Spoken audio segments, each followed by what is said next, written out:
Okay, Ramón, it has been a while that we had our dialogues, a lot of things happening in the world. And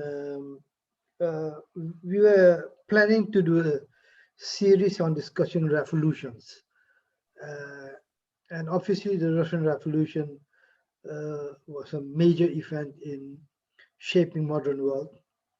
And the assessment of how to look at that revolution, what lessons to be learned, um, at the end of the day, from 1917 to 1989, it lasted there, and then it was over. Uh, so um, let's. There are many things you can discuss about the Russian Revolution. Uh, let's not forget that the Russian Revolution was embedded in a lot of discussions that came out of the European Enlightenment with Marxism. It was not a Russian phenomena itself. It was a European discussion on how to achieve a, a socialist society and how to deal with capitalism. And then the problem the Russian faced was that Russia was not a capitalist society like Germany. Russian was a peasant society with 10% of the population being workers, concentrated in a few cities, but the economy as a whole was a peasant economy. Feudalism was abolished in Russia in the 1860s, while in England and France it was 1 or 2 centuries ago.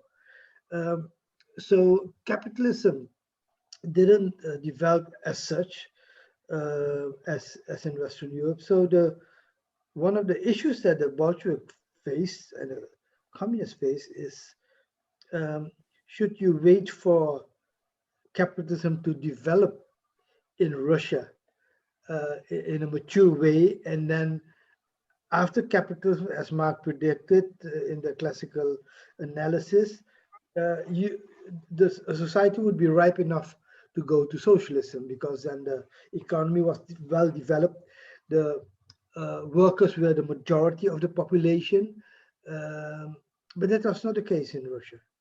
And you had the first Russian Revolution in 1905, when a new form of organization was created, which was the Council of Workers and Peasants, the Soviets, as an instrument of organizing the power of the working classes.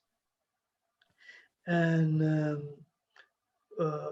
when the war, the First World War, European War, brought Russia into a devastating conflict with other parties in Europe, notably Germany and others, that war created the conditions for the collapse of the Tsardom and the old absolute monarchy in Russia.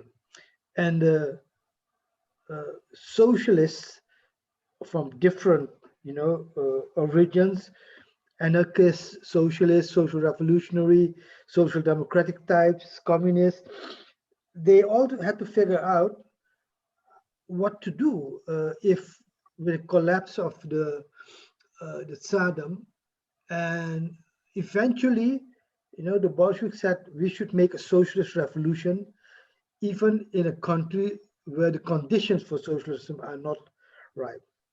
And one of the elements in the analysis is that the Russian Revolution will be the first and the start of a world revolution, where the revolution in Germany, and in Europe, would create a condition that would help the Russian working class in going through that period. That's why they created the Third International, and to rally all the forces against capitalism and imperialism.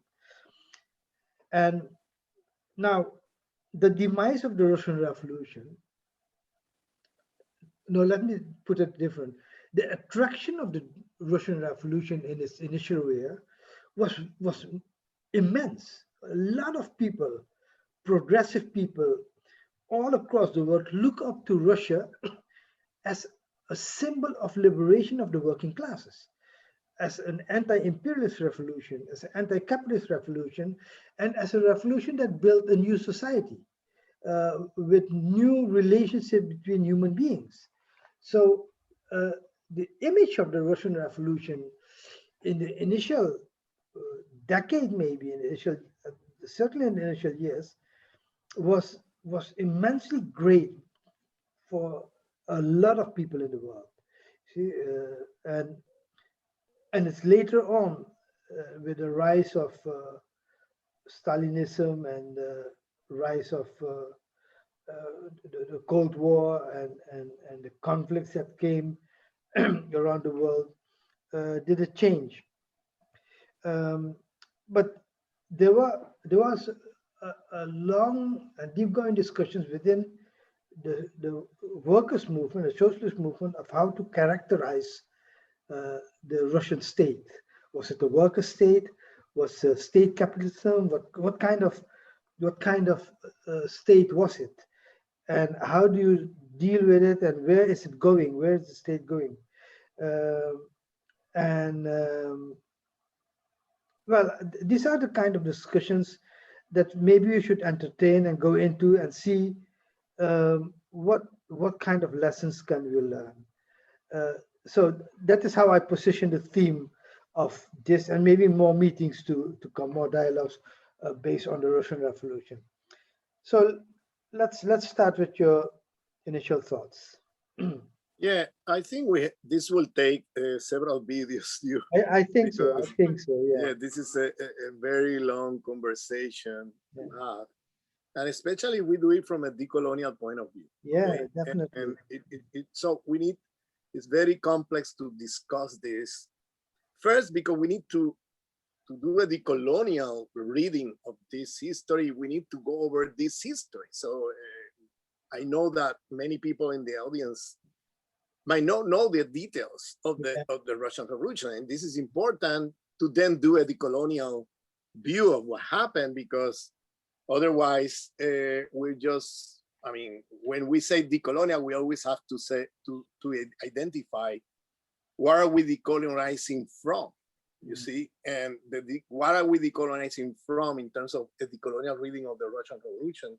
We will have to identify what were the problems in the Russian Revolution that have to do with problems of Eurocentric ways of looking at the world, you know.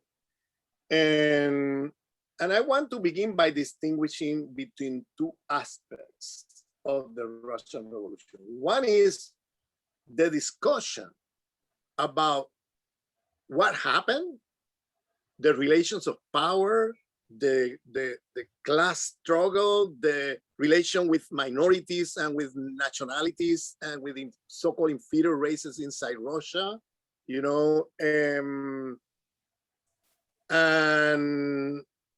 the impact of the Russian Revolution worldwide in terms of as a world historical event that in a sense produced a new imaginary in the working classes and the peoples of the world. These are two different aspects, because I think in this second aspect, the Russian Revolution have more positive things to say than in the other aspect, okay? In the world historical impact that it had, of the possibilities that it created in the imagination of working classes all over the world, of peasants, of, you know, oppressed people in colonies, neo-colonies, etc. As an anti-imperialist project, the Russian Revolution was very, very important. And there are aspects of the thought of Lenin, for example, that were also important in terms of the anti-imperialism, anti-colonialism of the 20th century. And the Third International at some point had a very important role there, okay? in the formation of many of the cadres that became the leaders of the national liberation movements around the world. And I'm talking about 1920s, you know, from 1919 all the way to the late 20s. It was a very important moment where there were schools of formation in Moscow for leaders of national liberation movement in Asia and Africa. You know, a famous one is Ho Chi Minh. He spent time there, as well as many African leaders that were there, and so on. I mean, this is, from that point of view, the Russian Revolution was a very important event at a world scale, and created there the imaginary and also the a utopia of possibilities that were not there before, that open up with the Russian Revolution, and in a sense open a cycle of revolutions at a world scale that were very important, especially in the third world, okay, more than in the first world. Now, our discussion is going to be more on the second aspect. You know, what happened, why it turned into a disaster domestically, the Russian Revolution, okay? Domestically inside what we have known historically as the Russian Empire, inside that large territory, what happened there, you know, and why it turned into, in a sense, a problematic revolution, or it ended up reproducing all the problems they were fighting against, okay? And that requires a very long conversation. Let me just begin by saying that, as you said, the Russian Revolution was centered in October 1917, fundamentally in a few cities, okay, at the center of the Russian Empire, okay? The rest of the country, which was mostly peasant, you know, a peasant agrarian society, were, in a sense, in many ways, marginal to the Russian Revolution. They were not there as actors of the revolution, at least in the emblematic year and month of October 1917, okay? It was mostly an insurrection in the cities, especially in St. Petersburg, Moscow, and that's mostly it. There's not much to say. So they went after the center of power of the Russian Empire, okay, and basically took over, and from there they tried to then spread the revolution elsewhere, okay.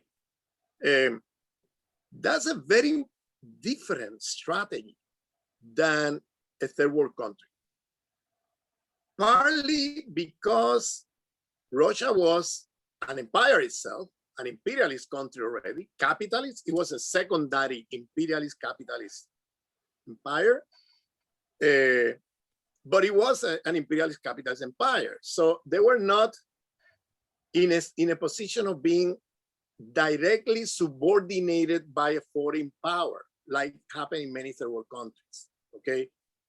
Which then it creates a different situation than third world countries. Because third world countries, because you are controlled by a foreign empire, just by taking the cities, you don't take power. You need to first take power in the whole country before you take over the cities, you know, because otherwise you will have imperialist interventions of many kinds. I don't want to go in detail, but that won't allow you to take power just by taking over a few cities. If you don't have the rest of the country, you're basically dead, you know? So you have to first take over the whole country, especially in the countryside and many parts, to then isolate the cities. That was a strategy of Mao that was followed by many, many revolutions in the third world during the 20th century, okay? In the case of Russia, there were two things. Even though it was a subordinated imperialist power, there were an imperialist power that have certain power in the world at the time. And there was a First World War when this happened. So at that moment, it was very difficult. They could take over power in a few cities. And from there, they were already taking power in the country, okay? Because these were like the nodes or centers of the power in the Russian Empire. So you take it over, and because the imperialist country were fighting a war among themselves, there was no immediate army coming to destroy you, or to, affect you, right? Immediately, I mean, in the first few months of the revolution, because then when the war was over, all these empires got together and came and invaded the country. It was like a secret war, because it's called the White Army, because they used the counter-revolutionaries of Russia together with direct armies. There were US Army was there, even US Army, not just the other empires were there on the ground fighting, trying to destroy the Russian Revolution, because it was a very bad example to have a worker state. Whatever we say about it, whatever critiques we're going to develop here about that worker state or so-called worker state, it was still in the imagination of European workers at the time and world workers. For the imperialist power, that was too much to take, because it set up an example that they didn't want to be encouraged in their own countries. So as soon as the war was over, 1918, they got together, despite all the fight was going on in First World War among themselves. They got together and went after the Russian, the power of the Bolsheviks and the Soviet power in Russia. And what happened was, and this is very significant for the discussion we're going to have not only today, but in the next few weeks, is that the commune type of power, so known as the Soviet, you well described, that began in 1905 and became the center of the new form of state, okay, as an alternative to the bourgeois modern state, okay. That was all the power to the Soviets. Remember, that was the slogan of the October Revolution. And what happened was that very early on in the revolution, there were because of the invasion, the military invasion that lasted, I believe, 3 or 4 years until 1921, from 1918 to 1921, 3 years of a civil war. That it was an undercover civil war, but it was really an aggression from imperialist armies on the ground in Russia trying to destroy the Russian Revolution. And what happened was that in that moment, the Soviets, as a structure of self-determination or self-organization, self-management of the working classes, were destroyed, okay? And they were destroyed because in the middle of the war, there was problems of lack of food, for example. So they have to implement a form of communism of war, like an authoritarian form where they took the food from the peasants almost by force, not through market mechanisms, just to supply food to the soldiers, supply food to the country in a moment of military aggression and a war, okay? And then they have to, because of the war effort, all of that, and the destruction of the country at the moment, a lot of the power, or a lot of the structural organization of the Soviets were also destroyed. So by 1921, even Lenin said that, I'm sorry, but this is not socialism. What we have is state capitalism. We don't have socialism here. We have nationalized all these industries, but this is not socialism. Don't get confused. We are still in a capitalist condition. The moment that you don't have anymore the workers' power there, is basically the party, the Bolshevik party in power, okay? So you don't have anymore the workers' part, the workers' communes there, okay? Controlling the means of production. Now what you have is state control of means of production in the old-fashioned way of capitalist societies, okay?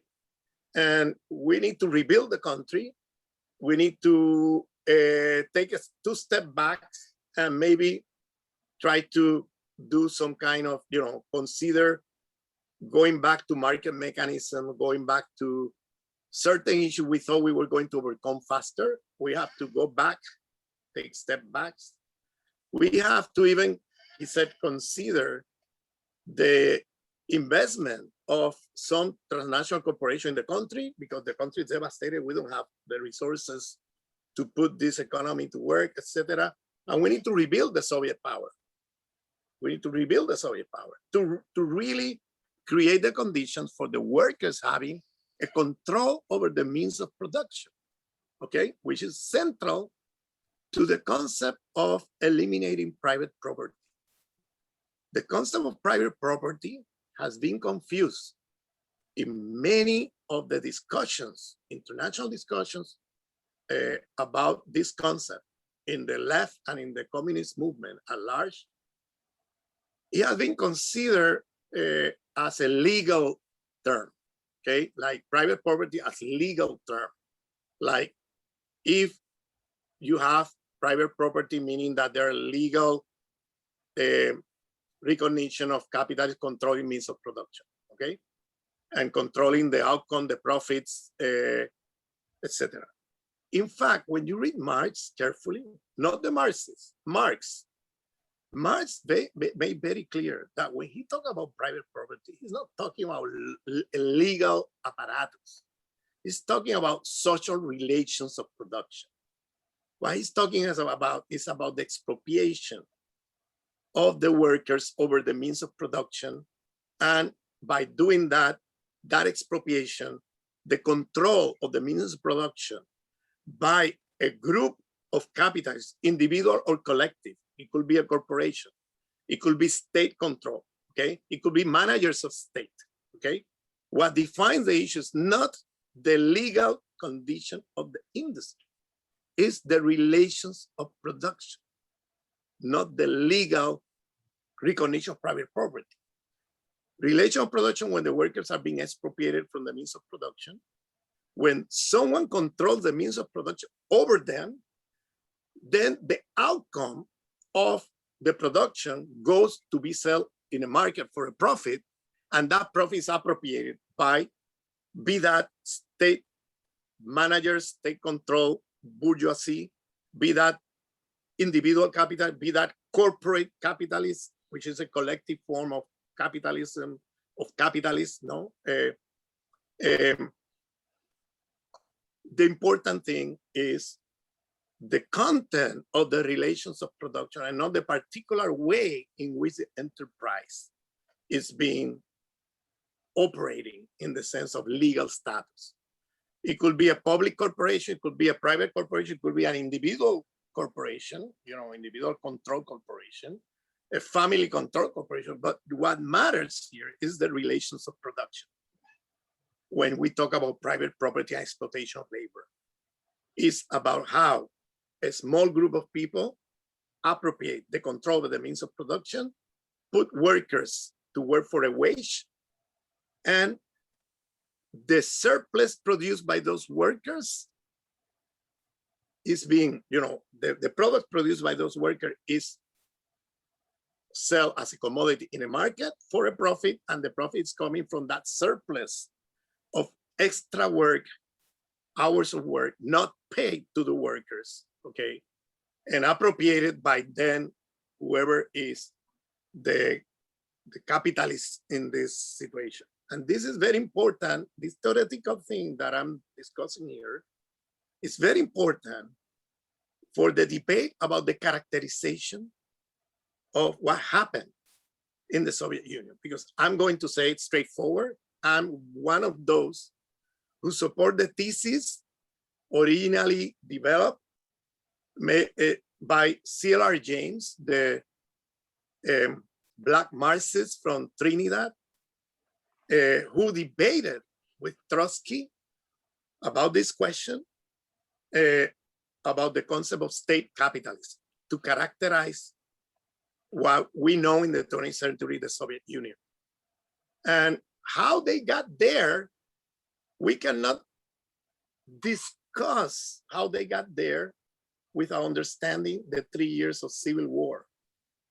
Okay, the 3 years of civil war were crucial to the destruction of the Soviet power and worker control over the means of production. And what happened was that then, let's put it this way, the revolutionaries, there was a struggle inside the Bolshevik party. The Bolshevik party was the sole structure of power after the war. There was nothing else, everything was destroyed. So what happened inside that party became like the essential thing that will define the future of the country, which is terrible when you think about it, okay? Because in a sense, during that period, there were these struggles with also some of the allies of the October Revolution, that there was all these contradictions. And although at the beginning there was the conception of multiple party society, it was immediately destroyed during the war, okay, because of the contradiction of the war and because some authoritarian tendencies already there in the Bolshevik party that took over after the war 1921. Then, even though Lenin tried to democratize the structure, tried to call attention to the fact that we cannot call this socialism, we're not there yet. This is not a new society. This is still a state capitalist. Even though he characterized the situation that way, and he called for some of the, workers' power to rebuild the Soviets and so on. There were other tendencies in the party, like against all of, trying to move in a different direction and basically functioning in more authoritarian way. And you have, and Lenin is partly also responsible for it because there were certain instances. I mean, for example, when Stalin repressed the Georgian movement for self-determination, Lenin himself went out outraged about it. But Lenin got sick.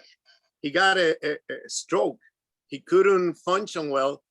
And Stalin, as the secretary of organization of the party, basically took over the functioning of the party. And of course, at that moment, many of the later opposition went along with him in some of the repression to the nationalities, that the Russian Revolution always called for the self-determination of the nationalities that were oppressed on the Tsarism. And this is a moment of restoration of colonial imperial power of the old Russian structure of the state against the oppressed nationalities. Is very, very bad because it's going to create the conditions for the re-emergence or the recirculation of the old forms of domination of the Tsarist state now under the Bolshevik rule state, and then you're going to have the repression of Kronstadt. And the repression of Kronstadt is a very bad incident because these were people, who rebelled together with, in the Russian Revolution, before the Russian Revolution, they were soldiers that were committed with the revolution, and they rebelled against authoritarian tendencies in the Russian Revolution, and they were brutally repressed. And in that, we need to also call the attention that Trotsky was involved in this big time. So when we see this happening, you start seeing that, in fact, this discrepancy, Trotsky versus Stalin, in fact, there was a paradigm there that we need to discuss further, that was informing the position of both of them, that was shared by both of them.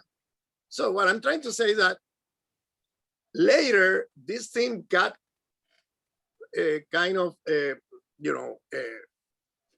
got fetishized into this Trotsky-Stalin division. And then we lose sight how much they share in their vision. because it was more than personality, it was a paradigm that was in place that we need to spell out maybe in another program in more detail, that was shared by all the Bolsheviks, including Lenin. You know, they have a vision that was, in a sense, still very much reproduction of the modern Eurocentric ways of thinking about the world. You know, so they, for example, they thought that more industrialization was equivalent, and more industry, meaning more technology, was equivalent to more socialism. I mean, there is a formula, I don't remember the slogan of Lenin at the time, that was something like industry plus machine equals socialism, something like this. I don't remember the exact phrase, but it was calling attention to how all of them were falling into this reductionism of the forces of production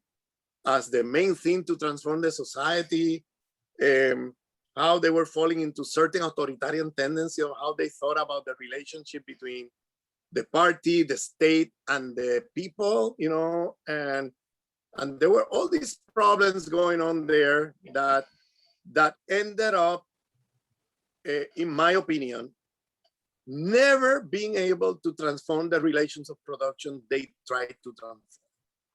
And that's why this period in 1929 that Lenin characterized as state capitalism, once Lenin was out of the picture, all of them, Trotsky, Bukharin, Stalin, everybody started calling this socialism. And then, I mean, socialism, why? Because the means of production are in the hands of the state. No, that's not it. As I explained before, that's not enough to define that now private property is over. No, because we're talking private property is not a legal concept. It's a concept about relations of production in capitalism, how they work. And this is very clear in Marx.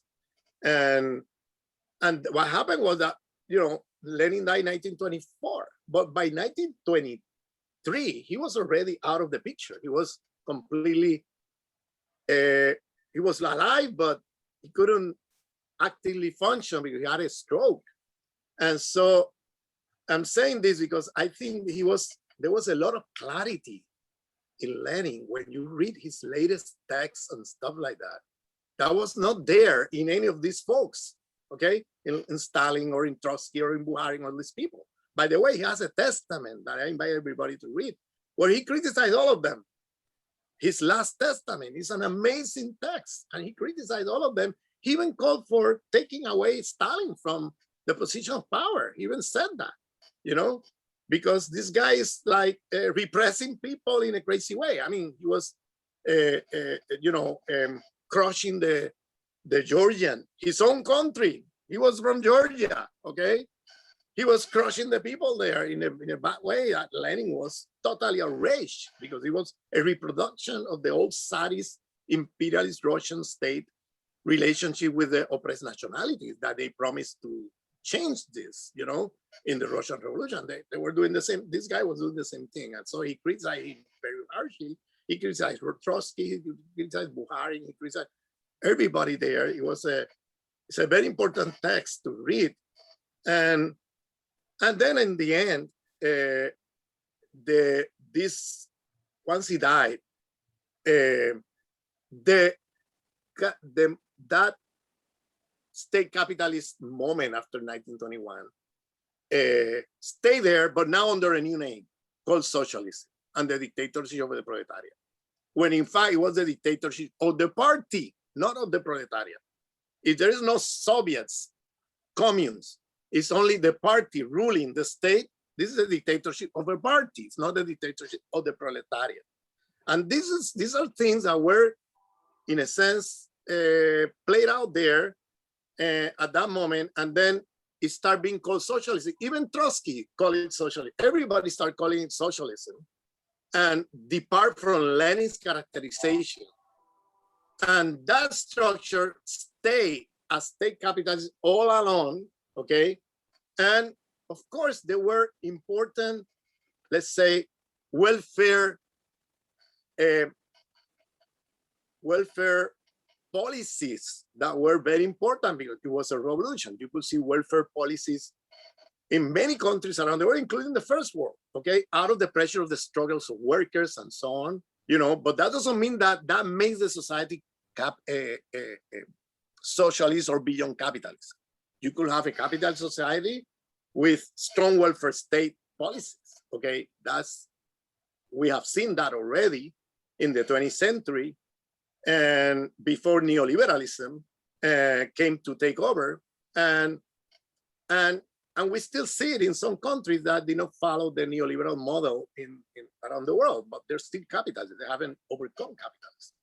Because then the question is, what is capitalism? If capital is a worse system, or is capital is just a mode of production in a national country? And that's another discussion, because if it's a worse system, it's not that easy to overcome it from one single country, okay?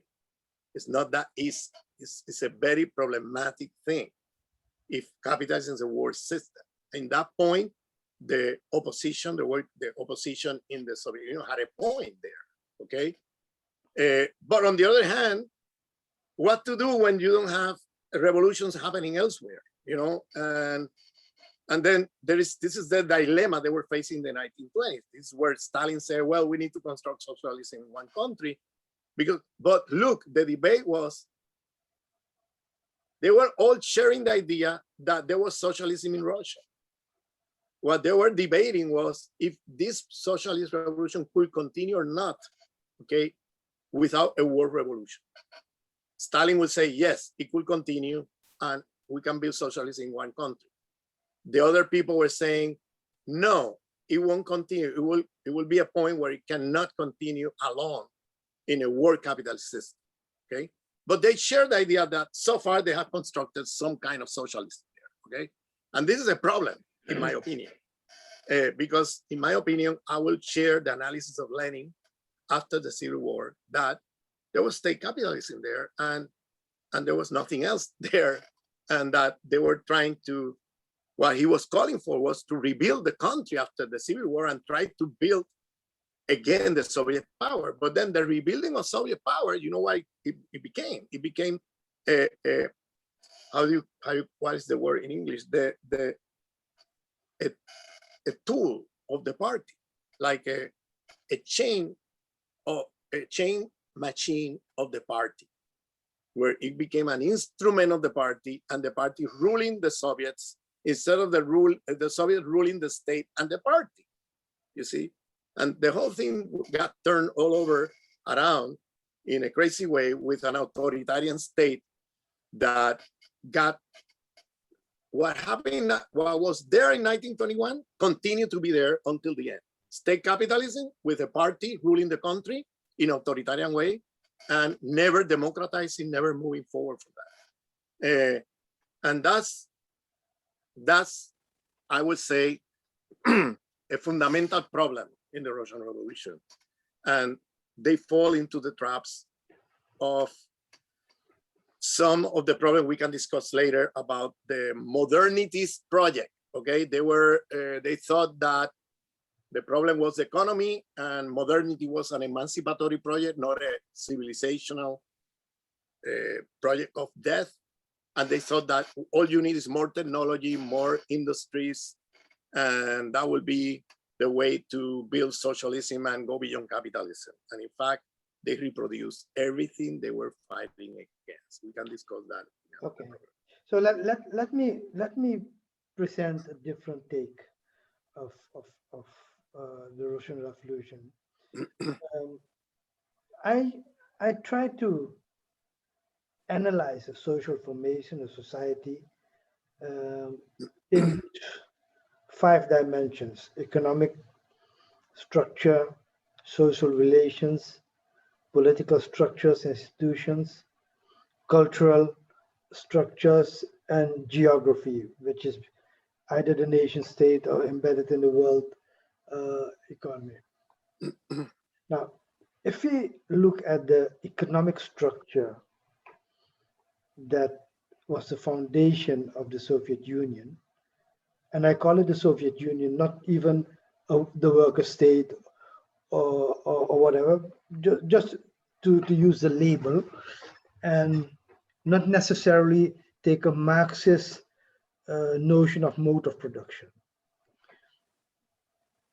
Then the economic structure, when they took over in 1917, first they introduced war communism, which meant that the whole production and distribution of goods and services was done by the state institutions, not even on the basis of planning, not even on the basis of a 5-year plan or so, just to enable the survival of the population in terms of food.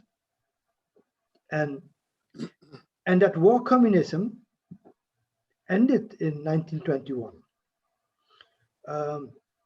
when Lenin suggested that it should be replaced by a new system, new economic policy, as Lenin called it, where market elements were introduced. So where the industry, for example, was nationalized during war communism, small private enterprises were allowed to function. The peasants could sell their products on the market and decide on their own. And that went on till about the beginning of the 1930s. Then the economic structure changed dramatically, because there, in order, in terms of policy, there was a shift from agriculture to industrialization, which meant coal, steel productions, electrification, and new enterprises were built by the state, right? I'll come back to the aspect of judicial control of enterprises. So they introduced Gosplan, which was the planning agency, and that planning agency then decided, the State Planning Committee, decided which enterprise should produce what, at what prices should goods and services be distributed. So the market as a mechanism to organize production and distribution and funding was replaced by Gosplan, by the planning committee, that says, look, these are the companies that should be producing those and those things with these and these materials, and sell them at that fixed price. There was no market after the abolition of the new economic policy. There was no market there. There was the planning. And that was one of the biggest problems that the managers of the enterprises had, because the managers saw that they were not the capitalists compared to like you had in the West. For example, there was no stock market where they could sell the shares of the company, because there were no shares. There were state companies, so you couldn't sell shares. So what they needed to be doing, how much they needed to produce and for what, and to sell at what market, they had no decision-making control over that. And that lasted until 1987, when they put the law on state enterprises and start with perestroika, and Gorbachev started to privatize the economy. But long before that, they not only had state companies, there was no mechanism of redistributing the surplus value among the managers of the company. So it went back to the state, and the state then decided where it was invested in. And one of the things, for example, was in fact also a remarkable achievement, was that the industrialization of the Soviet Union enabled them to build the defense industry in the Soviet Union that helped them survive in the Second World War. And along with industrialization came collectivization, because in the beginning of the 30s, the peasantry started becoming from loose individual peasants to collective farms, where the authorities of Gosplan planned the economic activities like they did in the towns and the cities, where they said, look, these farms should produce those things at these prices, and they sell them at these prices. And in fact, they sold Russian grain on the international market to finance the import of machinery that was needed for industrialization. It was not a decision which was made by the peasants, nor by the managers of the industrial farms, industrial plants. These were decisions taken by the Gosplan. And by 1937, collectivization, over 90% of the peasantry were working in collective farms. So the new economic policy was already then that by the end of the 20s and the beginning of the 30s. Now, so in my view, what happened is that if you look at the economic, purely, not the political repression, etc., purely economically, they did basically very well even under Stalin in terms of comparing the industrial output of the Soviet Union with the West. The development of technology, even under the horrible conditions, enabled them basically also to be part of this, being the first to send a man in space. So the Soviet economy, in my view, was not a capitalist economy. It was not a socialist economy in the sense that the workers had power, but it was socialist in the sense that there was a planned economy where the instrument of deciding on production, distribution, prices, funding, the mechanism of financial markets were not there. The bank operated not like in the West. The funding was all done through the state institution, and that's why that element of organized planning, which is a lesson to be learned, by the way, for others. That was, for me, a basic characteristic of the Soviet Union, and the problematic side of it is that they either went for planning or for the new economic policy, which is private enterprises, but didn't know how to mix them in such a way that you have both state-directed development with a private sector that supported the state-directed development and was in line with it. So that's why, if I look at the debates in the 30s, and the 40s and 50s on state capitalism, I can't agree with calling the Soviet Union economy a capitalist economy that resembles anywhere the capitalist economy which were there in the West. The second element is right? So I have a question for you, and then I have to say, I would like to make an intervention on what you said, but then what is your characterization of the Soviet Union? Is a socialist country then? Well, the thing is, economically, right? Economically spoken, it was a planned economy, and the planned economy was part of the socialist theory. Politically spoken, the workers had no control. So you can't say it's a worker state because the workers were not involved in the whole thing. It was. So it's a worker-degenerated state. I don't use those terms because then I need to stick to the Marxist terminology of classification.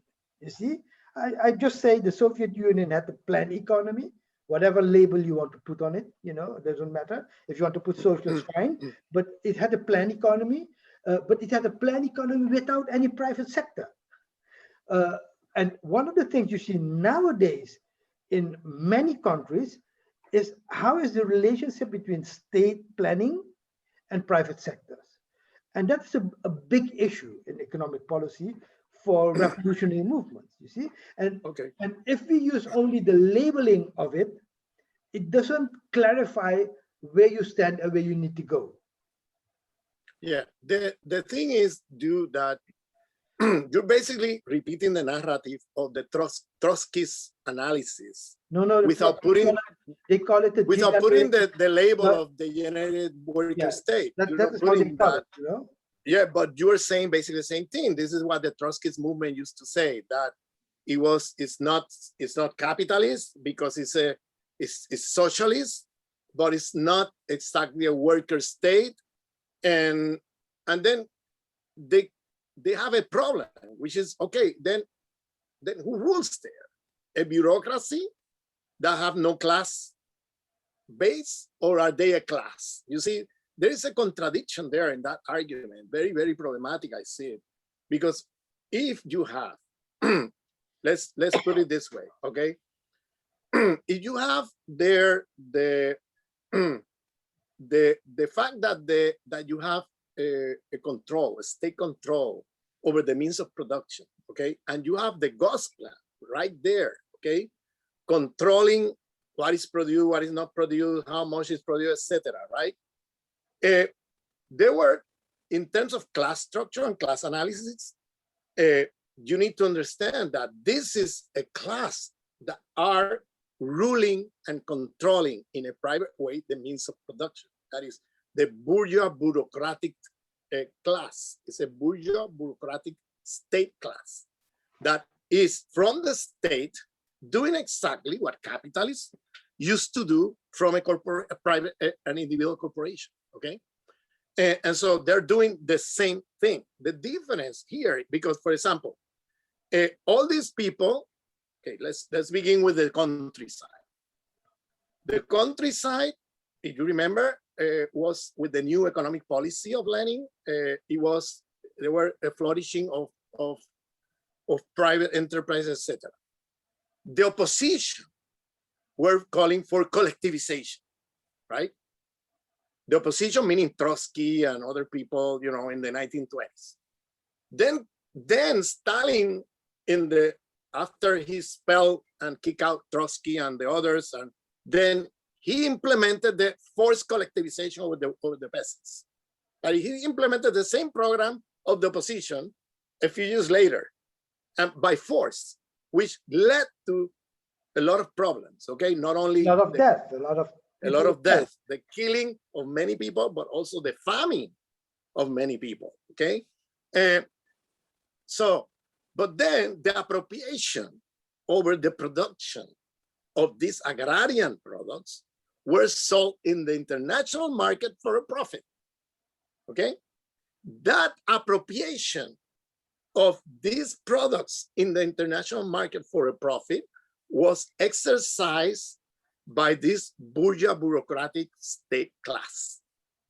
Where do you think the wealth, conditions of living, and the separation of the nomenclatura, you know, the leadership of the party, Central Committee, Bureau, political bureau, etc., with dachas, with private chauffeurs, private servants, mansions, you name it, okay?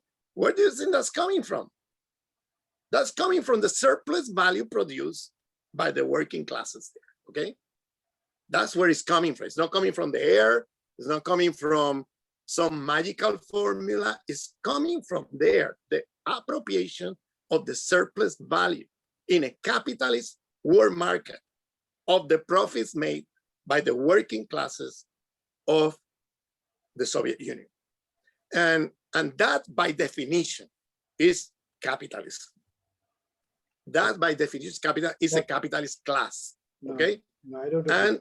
And okay, you don't have to agree. I'm telling you how I see it, you know? was my position. That's for me, by definition. And then you have the other problem. The Ghost Plan was a fiction. In fact, a lot of the figures, etc., were all distorted. Okay, they never that never worked in the way that it was supposedly portrayed. There was a lot of fictional data there, because in fact there were all these complex relationships between the managers and the state bureaucrats about the production, etc., the profits, and there will be the Ghost Plan was a fiction. It was really ruled by world market mechanism, because they were exporting many of the things for the profit in the international market, and the appropriation of that profit was taken by this nomenclatura that were the ones controlling the means of production, and they were the ones living in the good life of a world capitalist. They were living in mansions, they were living with servants, they were living with people who cook for them, they were living with chauffeurs, with limousine, with you name it, and that they had the same standard of living as a capitalist in any part of the world. They have the consumption, they could consume anything. They have private stores for this capitalist class to consume anything they want, and that lasted until the end of this so-called socialist state capitalist societies called socialist, until the year 1991. There were these private stores for them to consume all the products of the first world, okay, at a very high level. Even in third world countries, this happened, okay? Not only in Russia, in third world countries, this happened. This model, became, this Stalinist model became spread around the world, and you have this problem, and those disparities, if we're going to do, let's say, a materialist analysis of the disparities between the workers in the Soviet Union and the income, standard of living, consuming habits, etc., of this nomenclatura, this leadership of the party, okay? It was huge. It was, I don't remember now the figures, but it was, hundreds of percent, of disparity between the income of the working classes and the income of these people, okay? And this is not coming from the air. This is coming from appropriation of surplus value. And that surplus value was realized through the international market. But not only international market, there were also market mechanisms under this Ghost Plan, okay? That was a fiction of selling for a profit products produced in the Soviet Union to other enterprises and to other, to the market, etc. So there were many, this later with the reforms in the 60s, later became they had to recognize it overtly in the 60s, and they stopped.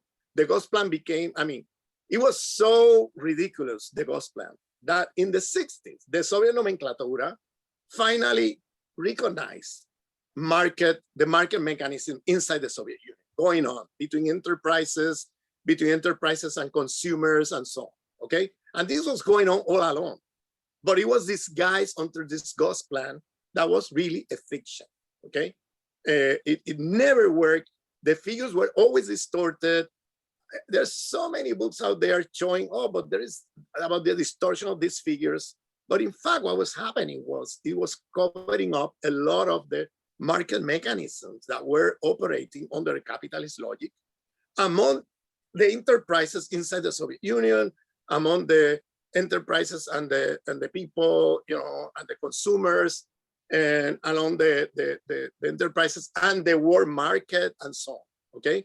So now, in moments of war, And you have to remember that civil war of 1918-21 and then the Second World War, this happened everywhere, including the USA. They start producing a lot of items, a lot of things. The state take over certain aspects of the economy, etc. You know, you look at Hitlerism.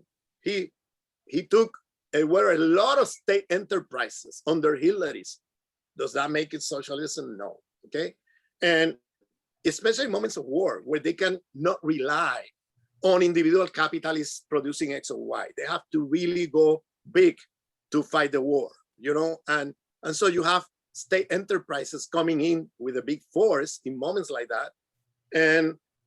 And so in the Soviet Union, there were, of course, they were in middle of war. They have to, you know, in a sense, rely on the most authoritarian forms to take, you know, resources from the economy to fight the war. I understand that everybody does that. I'm not criticizing that in itself because, you know, you're in the middle of a Nazi German attack. You know, everybody got together to, and what, you know, to fight them. You know, these people were killing people like, you know, in a crazy way. So the Soviets lose more than 20 million people in the Second World War. I mean, it was a major catastrophe. But after the war, this model, okay, that I've been describing as state capitalist, was exported to Eastern Europe, was exported as well elsewhere. And then they have now a market that was bigger than what they had before, after the war. And they were selling all kinds of commodities to the Eastern European countries and many of the countries later known as National Liberation Movement. I remember Che Guevara in the conference of Argel, attacking the Soviet Union. That cost him his position in Cuba as Minister of the Economy. When he came to that conference and say, the way Soviet Union relates with other countries is like any other capitalist country. They sell you at big prices their products, okay? And then they try to get some profit out of it. And he denounced the Soviet Union for having a capitalist dealing with third world countries, including Cuba. That was the main ally. When he came back, he was called, hey, come here. You have to resign. Why? We know now by the declassification of the archives and people who study that of the Soviet Union, no, that it was the Soviet ambassador who got orders from the Soviet Union telling the leadership of Cuba, either just you take this guy out of the position, out of the power structure, or we stop our aid to Cuba. They were forced to tell him to resign, and he resigned. Remember, when he arrived to the airport in Havana, Fidel received him, and they go 3 days alone among themselves. When they come after the 3 days of conversation and nobody knows what was discussed there, he came back and resigned to all his position in Cuba. Okay, and I mean, this is and it was. This is why I think that if you look at then 1960s reforms, where now they acknowledge overtly the market mechanisms and all the market relationships, profits of industries, and so on. They now go overtly into it. Is you know, I don't know how to call it. Yeah. You know, I wish I won't use the word socialism like you do to call that. I don't want, it's not exactly, I acknowledge this is not the exact way in which capitalism operates in the West, okay? I acknowledge that, but that doesn't mean it's less capitalist, okay? Okay. This is my point. All right. Because I'm saying that there is exploitation of labor, you know, wage labor that are so, you know, are getting, you know, are working in industries to produce a commodity to be sold in the market for a profit and appropriated by this bourgeois bureaucratic class in alliance with the managers. That is kind of a secondary capitalist, you know, and there you got the structure of what C.L.R. James and other people, not just him, were already calling state capitalism, you know, and we need to, I am very passionate. I'm discussing this with a lot of passion because I think this is an important concept, state capitalism, because if we don't, into the 21st century, if we don't clarify well these things of what happened in the so-called socialism of the 20th century, this is my personal opinion, you don't have to agree, but in my personal opinion, if we don't clarify this, it's very easy to fall back into associating overcoming of this system with state ownership of the means of production. And that has happened so many times in the 20th century. You know, and part of the Cold War debate, if you remember, was USA saying, we are the free world because we have free enterprise, we have freedom, etc. And Soviet Union is, you know, the example of authoritarianism, etc. And state-owned. They're socialist because they have state-owned means of productions.